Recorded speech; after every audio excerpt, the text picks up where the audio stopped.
వాళ్ళ డబ్బులు తీసుకొని ఏ విధంగా ఖర్చు పెడుతున్నాం అనేది. 2015-16లో ఐ జస్ట్ చెక్ 15 లక్షల కోట్లు బడ్జెట్, ఇవాళ 50 లక్షల కోట్లకు వచ్చింది.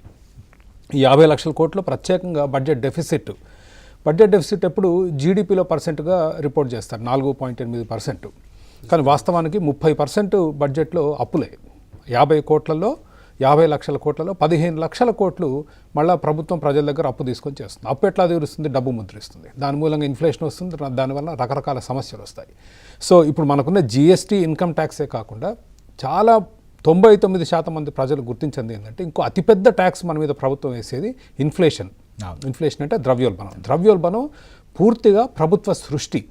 అది ఇంకొక పన్ను మనకు తెలియకుండా మన మీద వేసే దొంగచాటు పన్ను. ఆ పన్ను ఎట్లా వేస్తారంటే ఈ బడ్జెట్ డెఫిసిట్. పన్ను వసూళ్లు కేవలం 35 లక్షల కోట్లే, కానీ బడ్జెట్ ప్రభుత్వం అంటే ఒక మనిషి ఆదాయం నెలకి 35,000 రూపాయలు అయితే అతను 50,000 ఖర్చు పెడితే ఏమవుద్ది? ప్రతి సంవత్సరానికి ప్రతి నెలకు 15,000 అప్పు.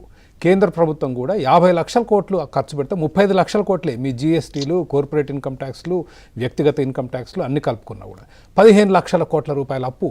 ఈ అప్పు కూడా ప్రజల దగ్గర నుంచే, తద్వారా డబ్బు ముద్రించడం ద్వారా ఇన్ఫ్లేషన్, మన దేశంలో ఇన్ఫ్లేషన్ అధికంగా ఉండటానికి, ఇతర దేశాలు తక్కువ ఉండటానికి, కొన్ని దేశాలు అర్జెంటీనా లాంటి దేశాలు 100% ఉండటానికి కారణం ప్రభుత్వాలు చేసే అప్పు. సో 15 లక్షల కోట్లు అయింది వాళ్ళు. అంటే 2015లో మన బడ్జెట్ ఎంతో, ఈరోజు మన అప్పు అంతా. So it is very troubling.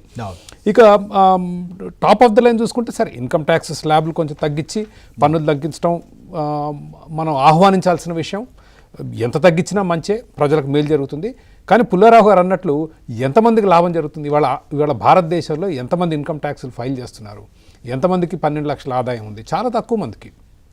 మీరు నిజంగా మధ్యతరగతికి సహాయం చేయాలనుకుంటే జీఎస్టీలు తగ్గిస్తే బాగుండేది. సిమెంట్ మీద 28% పన్ను, ఐరన్ మీద 18% పన్ను, పెట్రోల్ డీజిల్ మీద 100% పన్ను, రాష్ట్రం కేంద్రం కలిపి వేసే పన్ను దాదాపు 100%. అవి తగ్గిస్తే మీకు ఎమ్మటే immediate impact on the population. ప్రజలకి ఎమ్మటే దాని ప్రభావం తెలుస్తుంది. ఇప్పుడు మీరు రోజు నింపుకొని పెట్రోల్ డీజిల్ నింపుకొని వెళ్తారు, అది తగ్గిస్తే దాని ప్రభావం. కన్స్ట్రక్షన్, మన దేశంలో construction sector is very important, అభివృద్ధి చెందుతున్న దేశం కాబట్టి.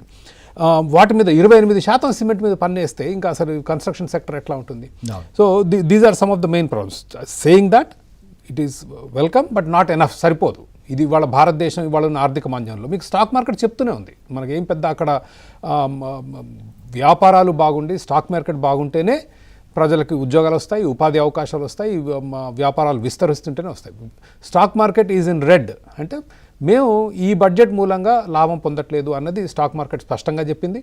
దాని మూలంగా మనకు తెలిసింది ఏంటంటే ఇవాళ ప్రపంచవ్యాప్తంగా కూడా ఆర్థిక మాంద్యం ఉన్న దశలో మోడీ ప్రభుత్వం మళ్ళీ కూడా ఇది 3వ టర్ము సువర్ణ అవకాశం, భారతదేశాన్ని చైనా దిశలో అభివృద్ధి చేయడానికి వచ్చిన సువర్ణ అవకాశం. దశాబ్దం కోల్పోయాం.